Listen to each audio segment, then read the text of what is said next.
ನಮಸ್ತೆ, ಕ್ಯೂರಿಯಸ್ ಕನ್ನಡ ಚಾನಲ್ಗೆ ಸ್ವಾಗತ. ಮೊದಲು ನಮ್ಮ ಚಾನಲ್ ಸಬ್ಸ್ಕ್ರೈಬ್ ಮಾಡ್ಕೊಳ್ಳಿ, ಹಾಗೆ ವಿಡಿಯೋನ ಪೂರ್ತಿಯಾಗಿ ನೋಡಿ.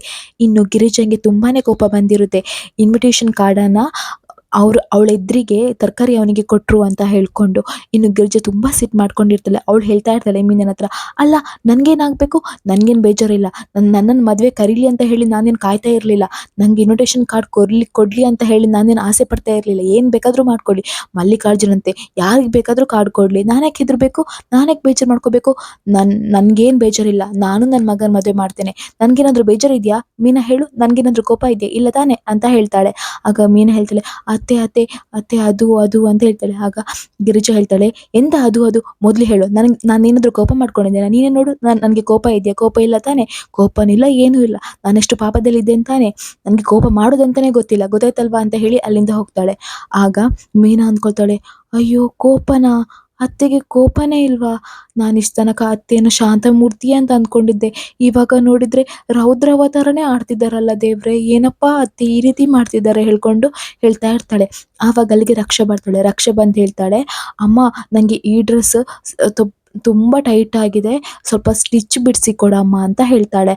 ಆವಾಗ ಗಿರಿಜಾ ಹೇಳ್ತಾಳೆ, ಏನೇ ರಕ್ಷಾ, ನನ್ನನ್ನು ಏನಂತ ಅಂದ್ಕೊಂಡಿದ್ಯಾ, ಈ ಮನೇಲಿ ಏನೇ ಆದರೆ ನಾನೇ ಇರೋದ, ನಿಂಗೆ ಡ್ರೆಸ್ ಸ್ಟಿಚ್ ಬಿಡಿಸಿ ಕೊಡಬೇಕಾ, ಹೊಟ್ಟೆ ತುಂಬ ಊಟ ಮಾಡು, ನಂತರ ಸೋಫಾದಲ್ಲಿ ಕೂತ್ಕೊಂಡು ರೀಲ್ಸ್ ನೋಡು, ಆಮೇಲೆ ದಪ್ಪ ಆಗದೆ ಮತ್ತೇನಾಗ್ತೀಯಾ, ನಿನ್ನ ಕೆಲಸ ನೀನೇ ಮಾಡು, ಎಲ್ಲದಕ್ಕೂ ನಾನೇ ಬರಬೇಕಾ ನಿಂಗೆ, ಒಬ್ಬ ಹೇಳ್ತಾನೆ ಕಾಫಿ ಮಾಡಿ ಕೊಡು ಅಂತ, ಇನ್ನೊಬ್ಬ ಹೇಳ್ತಾನೆ ಬಟ್ಟೆ ಒಗೆದು ಕೊಡು ಅಂತ, ಇನ್ನೊಬ್ಬ ಹೇಳ್ತಾನೆ ಬಟ್ಟೆ ಐರನ್ ಮಾಡಿ ಕೊಡು ಅಂತ ಹೇಳ್ಕೊಂಡು, ನನ್ನನ್ನು ಏನಂತ ಅಂದ್ಕೊಂಡಿದ್ದೀರಾ ನೀವೆಲ್ಲ, ಈ ಮನೆಯವರೆಲ್ಲ, ನನ್ನ ಕೆಲಸದವಳ, ಎಲ್ಲನೂ ಕೆಲಸ ಮಾಡೋಕ್ಕೆ, ನೋಡು ನಿನ್ನ ಕೆಲಸ ನೀನೇ ಮಾಡ್ಕೊ ಅಂತ ಹೇಳ್ತಾಳೆ. ಆಗ ರಕ್ಷಾ ಯೋಚನೆ ಮಾಡ್ತಾಳೆ, ಅಲ್ಲ ಅಮ್ಮ ಯಾಕೆ ಈ ಥರ ಮಾತಾಡ್ತಿದ್ದಾರೆ, ಒಂದೇ ಸಮನೆ ಬೈತಿದ್ದಾರಲ್ಲ, ಏನಾಯಿತು ಅಂತ ಹೇಳ್ಕೊಂಡು ಟೆನ್ಷನ್ ಮಾಡ್ಕೊಳ್ತಾ ಇರ್ತಾಳೆ. ಇನ್ನು ಮೀನಾ ಹೇಳ್ತಾಳೆ, ಅಯ್ಯೋ ಅತ್ತೆ ಪರವಾಗಿಲ್ಲ, ನಾನೇ ಮಾಡಿ ಕೊಡ್ತೇನೆ, ರಕ್ಷಾ ಕೊಟ್ಟು ಡ್ರೆಸ್ ನಾನೇ ಎಲ್ಲ ಸರಿ ಮಾಡಿ ಕೊಡ್ತೀನಿ, ನಿನ್ನ ಡ್ರೆಸ್ಸನ್ನು ಸ್ಟಿಚ್ ನಾನೇ ಬಿಡಿಸಿ ಕೊಡ್ತೇನೆ ಕೊಡು ಅಂತ ಹೇಳ್ತಾಳೆ. ಆಗ ಗಿರಿಜಾ ಹೇಳ್ತಾಳೆ, ಏ ಮೀನಾ ಕೊಡೆ, ಆ ಡ್ರೆಸ್ ಅವಳಿಗೆ ಕೊಡೆ, ನೀನೊಂದು ಏನು ಮೀನಾ ಎಲ್ಲದಕ್ಕೂ ಮೂಗು ತುರಿಸ್ಕೊಂಡು ಬರ್ತೀಯಲ್ವಾ, ನಿಂಗೆ ಸುಮ್ಮನೆ ಇರೋಕ್ಕಾಗಲ್ವಾ, ಏನು ಈ ಮನೇಲಿ ನೀನೊಬ್ಬಳೇ ಕೆಲಸ ಮಾಡೋದು, ನೀನೊಬ್ಬಳೇ ಶಾಂತಮೂರ್ತಿ ಅನ್ನೋ ರೀತಿ ಮಾಡ್ತೀಯಲ್ಲ, ಏ ರಕ್ಷಾ ನಿನ್ನ ಕೆಲಸ ನೀನೇ ಮಾಡ್ಕೋಬೇಕು ಅಷ್ಟೇ, ನಿನ್ನ ಡ್ರೆಸ್ ಅಲ್ವಾ ನೀನೇ ಸ್ಟಿಚ್ ಬಿಡಿಸ್ಕೊ ಅಷ್ಟೇ, ಗೊತ್ತಾಯ್ತಲ್ವ ನಾನು ಹೇಳಿದ್ದು ಅಂತ ಹೇಳ್ತಾಳೆ. ಆಗ ರಕ್ಷಾ ಹೇಳ್ತಾಳೆ, ಅಯ್ಯೋ ಆಯ್ತಮ್ಮ, ನನ್ನ ಡ್ರೆಸ್ ನಾನೇ ಸ್ಟಿಚ್ ಬಿಡಿಸ್ಕೊಳ್ತೇನೆ ಅಂತ ಹೇಳ್ತಾಳೆ.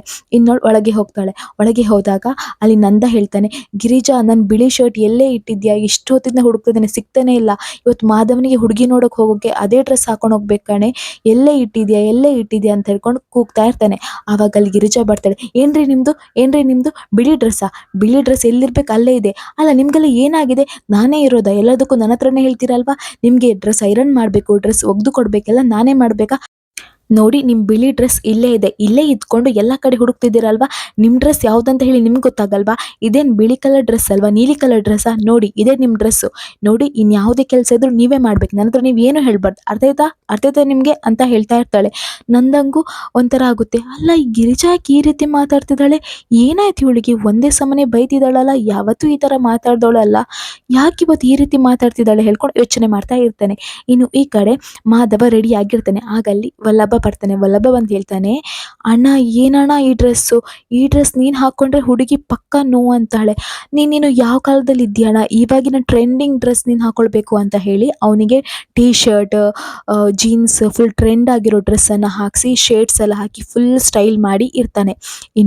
ಇನ್ನವನು ಬರ್ತಾನೆ ಹೊರಗಡೆ. ಆಗ ಮನೆಯವರೆಲ್ಲರೂ ರೆಡಿಯಾಗಿ ನಿಂತಿರ್ತಾರೆ. ಮಾಧವ ಬಾರೋ ಬಾರೋ, ವಲ್ಲಭ ಬಾ ಅಂತ ಹೇಳ್ಕೊಂಡು ಕರಿತಾ ಇರ್ತಾರೆ. ಆವಾಗ ಮಾಧವ ಬರ್ತಾನೆ. ಮಾಧವನ್ ನೋಡಿ ಮನೆಯವರೆಲ್ಲರಿಗೂ ಶಾಕ್ ಆಗುತ್ತೆ. ಅಲ್ಲ ಮಾಧವ, ಏನೋ ಇದು ನಿನ್ನ ಕತೆ, ಏನೋ ಇದು ಡ್ರೆಸ್, ಯಾರೋ ಹಾಕಿದ್ದು ಈ ಥರ ಡ್ರೆಸ್ ಅಂತ ಕೇಳ್ತಾರೆ ಸುಂದರ.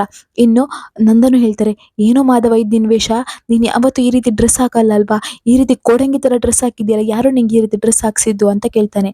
ಆಗ ವಲ್ಲಭ ಹೇಳ್ತಾನೆ, ಅಯ್ಯೋ ಪಾಪ ನಾನೇ ಪಾಪ, ಯಾವಾಗಲೂ ಅಣ್ಣ ಓಲ್ಡ್ ಮಾಡೆಲ್ ಥರ ಇರ್ತಾನೆ, ಅದಕ್ಕೆ ಈ ಸಲ ಸ್ಟೈಲಾಗಿ ಟ್ರೆಂಡ್ ಆಗಿ ಡ್ರೆಸ್ ಹಾಕಿದ್ದಾನೆ, ನೋಡಿ ಹೇಗಿದೆ ಈಗಿನ ಟ್ರೆಂಡಿಗೆ, ಈ ಡ್ರೆಸ್ ಏನಾದರೂ ಹಾಕ್ಕೊಂಡು ಹೋದರೆ ಹುಡುಗಿ ಮನೆಯವರಂತೂ ಬೇಗನೆ ಒಪ್ಕೊಳ್ತಾರೆ ಅಣ್ಣನ, ಅಷ್ಟು ಚಂದ ಇದೆ ಈ ಡ್ರೆಸ್ ಅಂತ ಹೇಳ್ತಾ ಇರ್ತಾರೆ. ಇನ್ನು ಮನೆಯವರೆಲ್ಲರೂ ನೆಗಾಡ್ತಾ ಇರ್ತಾರೆ. ಇನ್ನು ನಂದ ಹೇಳ್ತಾನೆ, ನೋಡು ಮಾಧವ, ಅವನಿಗೇನು ಬುದ್ಧಿ ಇಲ್ಲ, ನಿಂಗೂ ಬುದ್ಧಿ ಇಲ್ವಾ, ಹೋಗಿ ಮೊದಲು ಡ್ರೆಸ್ ಚೇಂಜ್ ಮಾಡ್ಕೊಂಬ ಅಂತ ಹೇಳ್ತಾರೆ. ಇನ್ನು ಅವ್ನು ಹೋಗಿ ಮುಂಚೆ ಇದ್ದ ಡ್ರೆಸ್ಸನ್ನೇ ಶರ್ಟ್ ಮತ್ತು ಫಾರ್ಮಲ್ ಡ್ರೆಸ್ಸನ್ನೇ ಹಾಕೊಂಡು ಬರ್ತಾನೆ. ಆಗ ಮನೆಯವರೆಲ್ಲರೂ ಖುಷಿ ಆಗುತ್ತೆ. ಇನ್ನೊರು ಹುಡುಗಿ ನೋಡೋಕ್ಕಂತ ಹೋಗ್ತಾರೆ. ಇನ್ನು ಈ ಕಡೆ ಅಮ್ಮು ಒಬ್ಬಳೇ ಬೇಜಾರಲ್ಲಿ ಕುತ್ಕೊಂಡಿರ್ತಾಳೆ. ಅಲ್ಲಿಗೆ ಅಜ್ಜಿ ಬರ್ತಾರೆ. ಅಜ್ಜಿ ಬಂದು ಕೇಳ್ತಾರೆ, ಏನಾಯ್ತು ಅಮ್ಮು, ನಿಜ ಹೇಳು, ನಂಗೆ ಯಾಕೋ ಡೌಟ್ ಬರ್ತಿದೆ, ನೀನು ಆವಾಗದಿಂದ ಸೀರೆ ತೋರಿಸ್ಲಿಕ್ಕೆ ಹೇಳಿದ್ರು. ಸೀರೆ ನಿಂಗೆ ಚಾಯ್ಸ್ ಮಾಡೋದಕ್ಕೂ ಇಷ್ಟ ಇರಲಿಲ್ಲ. ರಾಜೀವನ್ಗೆ ಕಾಲ್ ಮಾಡಂತ ಹೇಳಿದ್ರು. ರಾಜೀವನಿಗೆ ಕಾಲ್ ಮಾಡ್ತಾ ಇರಲಿಲ್ಲ. ನಾನು ನೋಡ್ತಾ ಇದ್ದೇನೆ, ನಿನ್ನ ಅಪ್ಪ ನಿಂಗೆ ಮದುವೆ ಫಿಕ್ಸ್ ಆಗಿದೆ ಅಂತ ಹೇಳಿದ ಟೈಮಿಂದಲೂ ನೀನು ತುಂಬ ಬೇಜಾರಾಗಿದ್ಯಾ. ಅಷ್ಟೇ ಅಲ್ಲ, ಸುಮ್ಮನೆ ನೆಪ ಹೇಳ್ತಿದ್ಯಾ. ನಂಗೆ ಓದಬೇಕು ಅನ್ನೋದು ನೆಪ ಹೇಳ್ತಿದ್ಯಾ ಅಲ್ವಾ.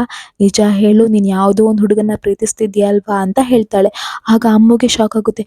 ಅಜ್ಜಿ, ಇದು ನಿಮಗೆ ಗೊತ್ತಾಯಿತು ಅಂತ ಕೇಳ್ತಾರೆ. ಆಗ ಅಜ್ಜಿ ಹೇಳ್ತಾರೆ, ನಾನು ಕೂಡ ನಿನ್ನ ವಯಸ್ಸನ್ನು ದಾಟಿ ಬಂದಿದ್ದೇನಲ್ವಾ, ನಂಗೆ ಗೊತ್ತುಂಟು ನೀನು ಯಾರನ್ನೋ ಒಂದು ಹುಡುಗನನ್ನು ಪ್ರೀತಿಸ್ತಾ ಇದ್ದೀಯಲ್ವಾ ಅಂತ ಹೇಳ್ತಾರೆ ಅಜ್ಜಿ. ಆಗ ಅಮ್ಮು ಹೇಳ್ತಾರೆ, ಅದು ಅದು ಅದು ಅಜ್ಜಿ ಅಂತ ಹೇಳ್ತಾರೆ. ಆಗ ಅಜ್ಜಿ ಹೇಳ್ತಾರೆ, ಅಮ್ಮು, ನೀನು ಪ್ರೀತಿಸ್ತಾ ಇರೋದು ಗಿರಿಜನ ಮಗ ವಲ್ಲಭನ್ ತಾನೆ ಅಂತ ಹೇಳ್ತಾರೆ. ಆಗ ಅಮ್ಮಗೆ ಸಿಟ್ಟು ಬರುತ್ತೆ. ಏನು, ಆ ಕಾಡು ಪಾಪನ? ಅಜ್ಜಿ, ನಿಮ್ಗೆ ಏನಾಗಿದೆ? ತಲೆ ಏನಾದರೂ ಕೆಟ್ಟಿದ್ಯಾ? ಅವನನ್ನೋಗಿ ನಾನು ಪ್ರೀತಿಸೋದ? ನಿಮ್ಗೆ ಏನಾಗಿದೆ ಅಜ್ಜಿ? ಸಾಕಜ್ಜಿ, ನಿಲ್ಲಿಸಿ, ಇನ್ನು ಮಾತಾಡಬೇಡಿ, ಅವನ ಬಗ್ಗೆ ಮಾತಾಡಲೇಬೇಡಿ. ನನಗೆ ಅವನ ಬಗ್ಗೆ ಹೇಳಿದರೆ ಮೈಯೆಲ್ಲ ಉರಿಯುತ್ತೆ. ಇನ್ನು ಅವನ ಬಗ್ಗೆ ಮಾತಾಡಲೇಬೇಡಿ ನೀವು ಅಂತ ಹೇಳ್ತಾರೆ. ಇನ್ನು ಅಜ್ಜಿ ಹೇಳ್ತಾರೆ, ಸಾಕಮ್ಮು, ನನಗೆಲ್ಲ ಗೊತ್ತಿದೆ. ನಿಜ ಹೇಳು, ವಲ್ಲಭ ತಾನೆ? ನಂಗೆ ಗೊತ್ತಿದೆ.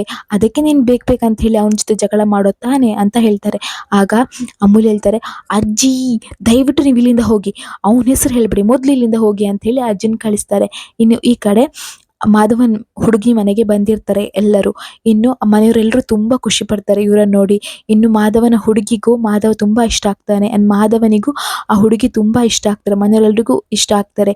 ಇನ್ನು ನಂದ ಮನೆಯವ್ರು ಎಲ್ಲರನ್ನೂ ಪರಿಚಯ ಮಾಡಿ ಕೊಡ್ತಾನೆ. ಆದರೆ ಮೀನನ್ನು ಪರಿಚಯ ಮಾಡಿ ಕೊಡೋದೇ ಇಲ್ಲ. ಆಗ ಆ ಹುಡುಗಿ ಅಮ್ಮ ಹೇಳ್ತಾರೆ, ಅಲ್ಲ, ನೀವೆಲ್ಲರ ಪರಿಚಯನೂ ಮಾಡಿದರೆ, ಆದರೆ ಆ ಹುಡುಗಿ ಯಾರಂತ ಗೊತ್ತಾಗ್ಲಿಲ್ವಾ? ಅವ್ರು ನಿಮ್ಗೆ ಏನಾಗಬೇಕು? ಈ ಮನೆಗೂ ಅವ್ರಿಗೆ ಏನು ಸಂಬಂಧ ಅಂತ ಕೇಳ್ತಾರೆ. ಆಗ ಗಿರಿಜಾ ಹೇಳ್ತಾಳೆ, ಅದು ಮೀನಾ ಅಂತ ಹೇಳಿ ನನ್ನ 2ನೇ ಮಗನ ಹೆಂಡತಿ, ನಮ್ಮನೆ ಸೊಸೆ ಅಂತ ಹೇಳ್ತಾರೆ. ಆಗ ಅವರಿಗೆಲ್ಲ ಒಂಥರ ಆಗುತ್ತೆ. ಅಲ್ಲ, ಏನು ಹೇಳ್ತಿದ್ದೀರಾ? ನಿಮ್ಮ ಮಾಧವ ದೊಡ್ಡವನಲ್ವಾ, ಕೇಶವ ಸಣ್ಣವನಲ್ವಾ? ಹಾಗಿರುವಾಗ ದೊಡ್ಡವನನ್ನು ಬಿಟ್ಟು ಸಣ್ಣವನಿಗೆ ಯಾಕೆ ಮದುವೆ ಮಾಡಿದ್ರಿ? ಯಾವತ್ತು ದೊಡ್ಡವನಿಗೆ ಮದುವೆ ಮಾಡಿ ಸಣ್ಣವನಿಗೆ ಮದುವೆ ಮಾಡೋದಲ್ಲ, ಯಾಕೆ ಈ ರೀತಿ ಮಾಡಿದ್ರಿ ಅಂತ ಕೇಳ್ತಾರೆ. ಆಗ ಮನೆಯವರಿಗೆಲ್ರಿಗೂ ಏನು ಹೇಳಬೇಕಂತಲೇ ಗೊತ್ತಾಗ್ತಿರಲ್ಲ. ಇಲ್ಲಿಗೆ ಈ ವಿಡಿಯೋ ಮುಗಿಯುತ್ತೆ. ನಮ್ಮ ಕ್ಯೂರಿಯಸ್ ಕನ್ನಡ ಚಾನಲ್ನ ಸಬ್ಸ್ಕ್ರೈಬ್ ಮಾಡ್ಕೊಳ್ಳಿ.